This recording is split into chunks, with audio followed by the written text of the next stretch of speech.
As things stand now, Anthony Richardson will start the 2025 NFL season on the bench in favor of Daniel Jones in Indianapolis. This is due to a shoulder injury to Richardson, which really is the story of his career. Plagued by injuries, plagued by bad luck, and look, I'm by no means saying give up on Richardson, but everyone in that Colts organization, whether it be the coach, the GM, the trainers, the OCs, the film staff, they're on the hot seat and they are in win now mode. They know that if they don't produce an 8, 9, 10 win season and compete for a very weak AFC South with the Texans, they're probably all getting fired, particularly with the new ownership group coming in now that Jim Irsay has passed. So they are in win now mode. They're going to try and get as many wins as possible out of this team. Forget development, forget being good in 2026 and onward. They're coaching, playing, coordinating, taping for their jobs. And that means Daniel Jones is probably their best bet at quarterback. We have not really seen Jones fully recover from the lower body and spine injuries he dealt with his final few seasons in New York. Hopefully we get a healthier Jones who is more reminiscent of his 2022 form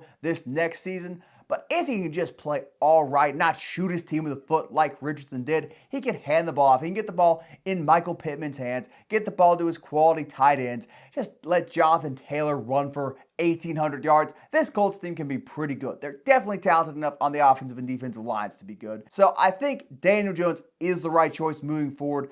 Obviously, you would like Richardson to get some snaps, but at a certain point, the desire to have him play and be successful is going to be outweighed by most people's desires to remain employed. Anthony Richardson's injury status isn't exactly clear. He has missed a big part of training camp due to that shoulder injury. It sounds like he would technically be healthy to start the season. And to me, the only way it would make sense for Anthony Richardson not to be the Colts' day one starter is if he is actually dealing with an injury. Because at a certain point, you need to figure out for certain to avoid incredibly annoying media narratives what exactly Anthony Richardson is, and you get that by starting him day one. If Daniel Jones is the day one starter, you're just continuing the cycle of 7 years in a row of having a different leading passer. With Richardson being the day one starter, the Colts have the most to gain. If he hits, the ceiling is limitless. If you find out he sucks, you can insert Daniel Jones and move on from him.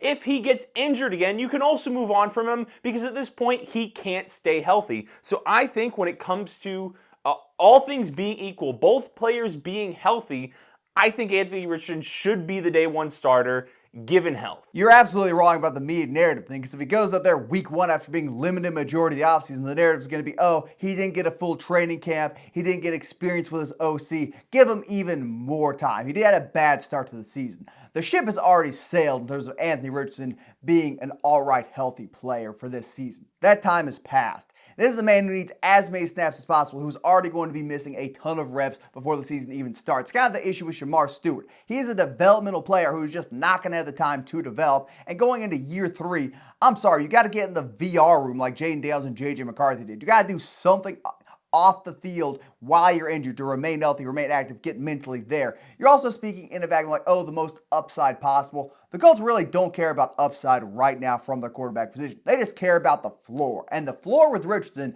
is really low. It is worst passer in the league, completing 40% of your passes low. Even Daniel Jones, at his worst in New York, was not that bad of a passer. It's turning the ball over in the red zone. It's shooting your team in the foot. It is tapping out of a game because you're tired. That's another element to this too.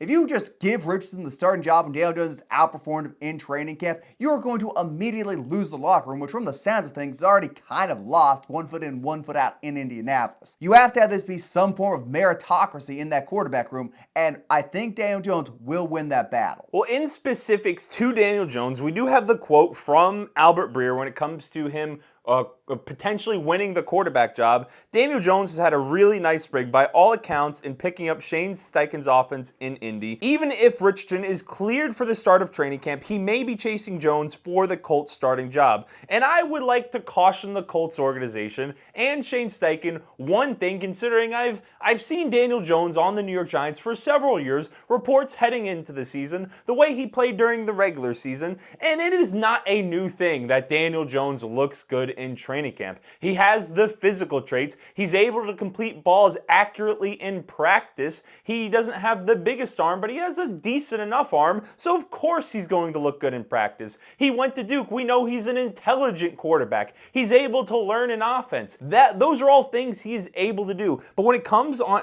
to stepping onto an NFL football field under duress when the pass rush is coming after him, after he throws an interception and is rattled, after he gets hit and is rattled, that is when things fall completely apart, and is exactly what happened in New York, paired with the fact he's also not the healthiest quarterback in the world. So when it comes to giving him praise for the preseason process, I would like to see on the football field before we assert any of these things, picking up Shane Steichen's offense and looking like a good quarterback, to be true, or him turning some type of corner in his career. What NFL player does not look good in training camp? That's my question to you. And the answer seems to be Anthony Richardson and nobody else. There's never been a positive story about Richardson coming out of camp, about his health, about his physical ability, about his ability to pick up the offense. He was given the quarterback battle his first year in Indianapolis. Poor decision by the coaching staff, by the way, and we saw it came of it. So if you don't look good in training camp like Richardson has it, yeah, okay, I get it. Daniel Jones, big headline guy, big offseason guy, smart, intelligent player, can pick up a playbook. If you're getting outperformed in that setting, the easiest possible setting to succeed, what does that mean about your on-field play? Now, I'm going to speak positively about Richardson for a second. Last year, he had a winning record as a starter for the Colts. Part of that came against who he was playing. He played the weaker portion of the schedule. Part of that is due to his elite ability to rush. Best rushing quarterback I'd say in the AFC South, not in the NFL certainly, but maybe top 5, certainly top 10 in terms of rushing ability from players. So he adds that element to your offense, which Jones, despite his considerable speed, just does not quite have. You think, okay, we just want to pound the ball up the middle for 3-4 yards a time, occasionally do some outside zone stuff with Richardson, have him run, try and break a tackle from a cornerback or a safety. You think that's what leads to the most productive offense? Forget about passing the ball? Fine. Have that be your approach. But for a team with as much talent on the outside as the Colts have, with Tyler Warren, Michael Pittman, with all those players you have gone out and gotten, it just feels like kind of a waste to adopt that approach. Particularly since your first round pick, Warren, isn't a good run blocking tight end.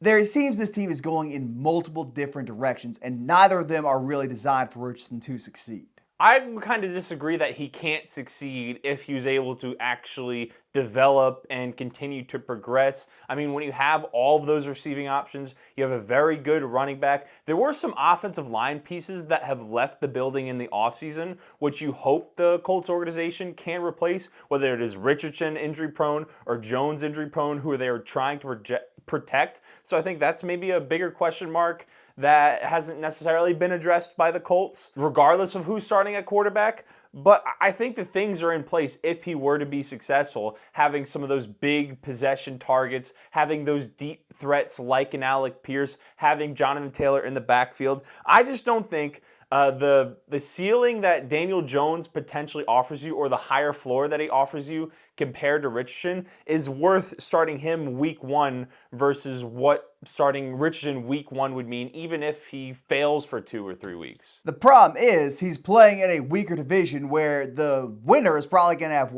11 wins? So sure, he can make up ground, but you need to be snagging wins as much as possible, as early as possible. Try and get a lead, try and secure your playoff spot, and allow you to have a clear course going forward later in the year. Another thing to note, this team's invested heavily in their defense with Cam Bynum and Charvarius Ward in the offseason. They do not have the luxury of having a quarterback who turns the ball over a bunch. They can win low-scoring games with how good their running game is and how good their defense is, but turnovers will just kill that, and Anthony Richardson has terrible ball security, worse than Daniel Jones even. So that's another element you've got to look at. And you keep talking about the ceiling, I keep bringing up the floor. Floor trumps ceiling to me in this setting. And I notice you haven't addressed the fact that I'm saying if they don't succeed right out the gate, people might get fired in the middle of the year. Certainly if they don't win the division or make the playoffs as a wild card, Pets are going to roll within that organization. That has got to be a thought process going forward for everybody, which you just don't want to address. You keep talking about, Richardson could work out, he could work out. He hasn't worked out the past 2 years, and if we keep operating with a could sense, the next administration is going to be stuck dealing with this 4th overall pick. It kind of feels like, and you said this already, and we can probably wrap the video up on this, regardless of who they go with, it feels like everyone's going to get fired because each thing would mean failure in sort of a different way. If Anthony Richardson is the week 1 starter and he fails, that marks a failure of a decision with the 4th overall pick in the draft. If Jones is the week 1 starter, maybe you get a middling team that just misses the playoffs or barely makes the playoffs, but you're probably looking to move on to another quarterback. So it feels like everything is in disarray with new ownership or new leadership within the organization because of Jim Irsay passing away. So I think the likelihood that everyone gets fired is greater than everyone keeps their jobs, especially given who they're going to have starting at quarterback, and that I don't necessarily believe a lot in either of them to be successful. I mean, as we've seen in New York, though, if Jones gets you to the playoffs, he protects your job, sometimes for 3 years longer than they should with Dable and Shane Steichen. But the funniest thing that could happen is Jones making Sam it to Darnold's it. He Geno Smith's it. He has the turnaround on a new functional team compared to the dump he was in. You know, that is the angle we're not talking He gets about. another $40 million contract. He already has been paid. He has gotten his $80 million from the New York Giants. That's at least something, but roll the outro. That has been our thoughts on the Colts and their season heading into 2025. Do you think Anthony Richardson should be the starter? Do you think Daniel Jones should be the starter? Let us know what you think down in the comments below. Like the video, subscribe to the channel, and we'll see you in the next one.